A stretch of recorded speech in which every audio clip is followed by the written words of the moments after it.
Bom, pessoal, continuando a falar sobre propriedades importantes aí da distribuição normal,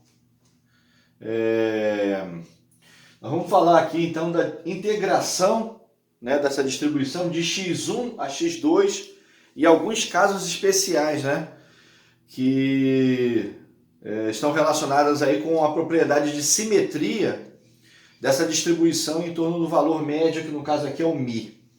Bom, nós vimos da última vez, né, do último vídeo, eu falei aí da integração de um certo x1 a x2, como que ficaria escrita a expressão em termos daquela função erro, né? O f de x2 menos μ sobre raiz de 2 sigma, menos o f de x1 menos μ dividido por raiz de 2 sigma, isso tudo dividido por 2.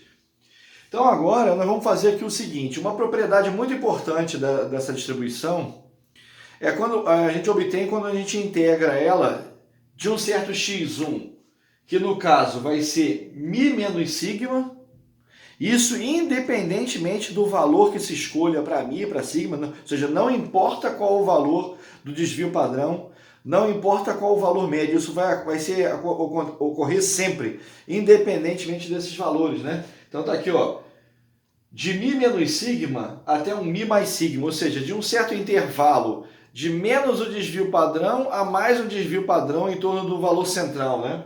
Então eu estou substituindo o meu x1 por μ menos sigma e o x2 por μ mais sigma. A integral de f de x dx, né? Essa f simbolizando aí a distribuição normal enquanto distribuição de frequências, né? Densidade de probabilidade. Então, quando a gente substitui aqui nessa expressão que a gente já viu anteriormente, né, no vídeo anterior, o meu x2 aqui por μ mais sigma, né, que é o limite superior, e o x1 aqui por μ menos sigma, a gente vai ver que então não vai depender do valor nem de μ nem de sigma a expressão resultante.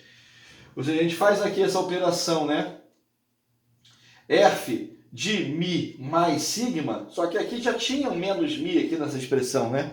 Que é a integral do x2 menos μ. Então a gente está vendo aqui, né, que esse μ, ele cancela com esse μ, né? Vai ter um cancelamento desse μ, assim como o sigma que sobra aqui no numerador também vai cancelar com o sigma de baixo. Ou seja, não vai depender do desvio padrão também, assim como não depende do valor médio, do valor central, que é o μ. Então aqui vai ficar assim, f de 1 sobre raiz de 2, simplesmente, né? Independentemente do valor de μ e sigma.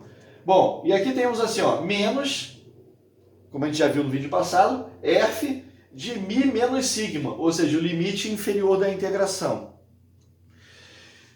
De novo, né, esse μ, ele vai cancelar com esse μ, né, vai ter um cancelamento, ou seja, não depende de μ, e aqui o menos sigma de cima, né, esse sigma de cima vai cancelar com o de baixo, e aqui vai ficar f de menos 1 sobre raiz de 2. Bom, aí nós já vimos, né, num dos vídeos anteriores, que aquela função erro, né, a função especial, função erro, ela é uma função ímpar, né? Sendo uma função ímpar, o que acontece? O meu f, né, de menos x é igual a menos f de x. Né? Ou seja, uma função ímpar. A propriedade de qualquer função ímpar, isso, né? A função de menos o argumento é igual a menos a função, né? O valor da função, considerando aqui o argumento como positivo. Isso é muito importante, inclusive, na hora de a gente fazer uma consulta, né, da função erro na tabela, né? Na tabela de função erro que eu já falei anteriormente, e também na hora de fazer uma consulta, inclusive nas calculadoras de função erro que existe até online na internet. Então aqui, ó, a gente está obtendo aqui, né, f de menos 1 sobre raiz de 2. O que acontece? Como a f de menos 1 sobre raiz de 2 é igual a menos f de 1 sobre raiz de 2, o menos vem para fora e cancela com isso aqui. Então nós vamos ter aqui, né, f de 1 sobre raiz de 2 mais f de 1 sobre raiz de 2, né, fica 2f de 1 sobre raiz de 2, e aí cancela o 2 daqui do numerador com o de baixo, ou seja, essa integral de μ menos sigma a μ mais sigma é simplesmente aqui, ó, f de 1 sobre raiz de 2. né? Se a gente calcula aqui, né, o valor de 1 sobre raiz de 2 e consulta esse valor na tabela de função erro, né? Como falei, existe aqui, ó, tabela de função erro. A gente consulta o valor aqui na tabela, ou até calcula, né, esse argumento 1 sobre raiz de 2 e vai procurar na calculadora de valores da função erro que tem aí online, nós vamos obter aqui, como resultado dessa função erro, o valor 0,6826. Olhando aqui na tabela, não vai dar isso, né, porque a tabela tem uma precisão menor. Você consegue aqui procurar o argumento somente com 2 casas depois da vírgula. A gente teria que arredondar esse número aqui para a segunda casa depois da vírgula, pesquisar aqui na tabela. Isso depois eu vou mostrar alguns exercícios usando a tabela e usando também a calculadora de função erro que existe na internet. Bom, usando na calculadora, né, de função erro que existe aí online, vocês vão encontrar aqui até com 4 casas, né, até mais, vocês vão encontrar aqui o valor 0,6826. O que significa isso, pessoal? Significa o seguinte: se a gente multiplicar esse resultado por 100, significa que 68,26% dos dados vão estar aqui, ó, nesse intervalo, ó, do valor central menos um desvio padrão até o valor central mais um desvio padrão, ou seja, nesse intervalo entre mi menos sigma a mi mais sigma, né? Nessa região central aqui, que eu vou fazer até uma achurada aqui agora, ó. Nessa região central, aqui, né?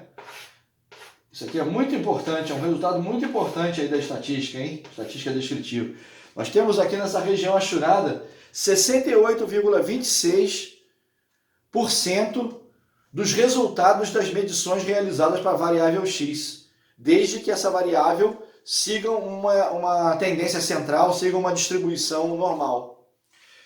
Bom, um exercício importante, né, que eu vou deixar para vocês fazerem, vocês tentarem fazer, assim como eu mostrei aqui, né, essa integral de mi menos sigma a mi mais sigma, vocês podem também tentar fazer aí, consultando a tabela de função erro, consultando a calculadora de função erro aí, que tem na internet, né? A integral de mi menos 2 sigma, né, até mi mais 2 sigma.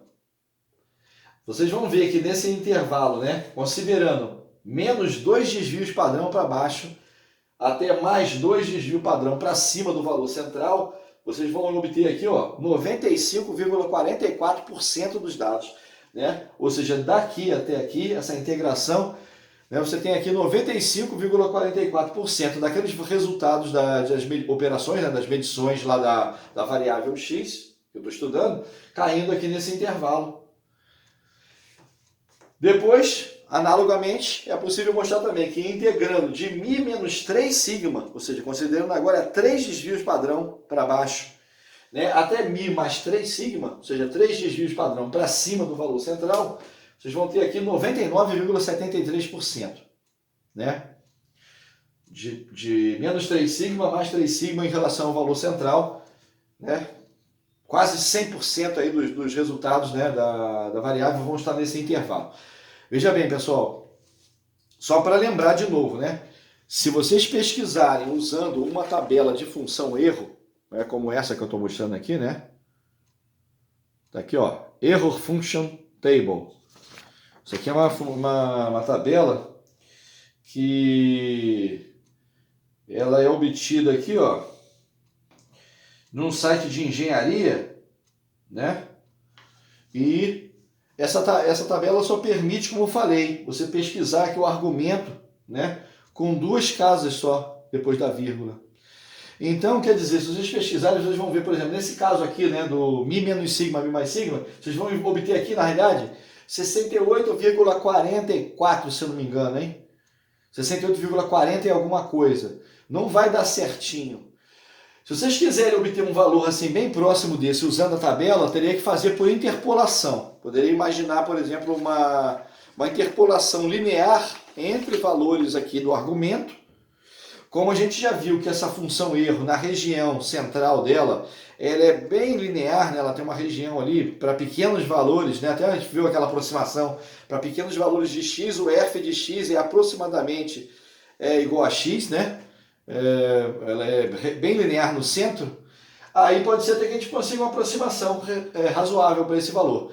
Mas fora disso, como eu falei, não há necessidade disso nos tempos atuais, né? Existem calculadoras científicas que calculam a função erro. E como eu falei, existem calculadoras online. Você com o celular ali, entra na internet e bota lá. Error Function Calculator, né? Existem vários tipos aí de calculadoras de função erro, com tanto da função erro quanto da função erro complementar, né? Na realidade, uma pequena variação sobre o mesmo tema, né? A função erro, como ela está aqui, né? Como essa que a gente está trabalhando, ela é definida, até aqui na própria tabela mostra a definição dela aqui em cima, né? Na realidade, ela é definida como sendo 2 sobre a raiz de π, integral de 0 a x de e elevado a menos t ao quadrado dt. Né? Ou seja, o t é uma variável muda, você está integrando de 0 a x.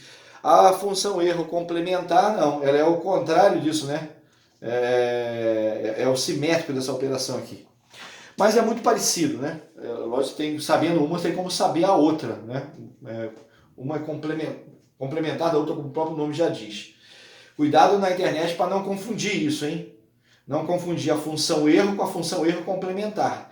Elas não são a mesma coisa, né?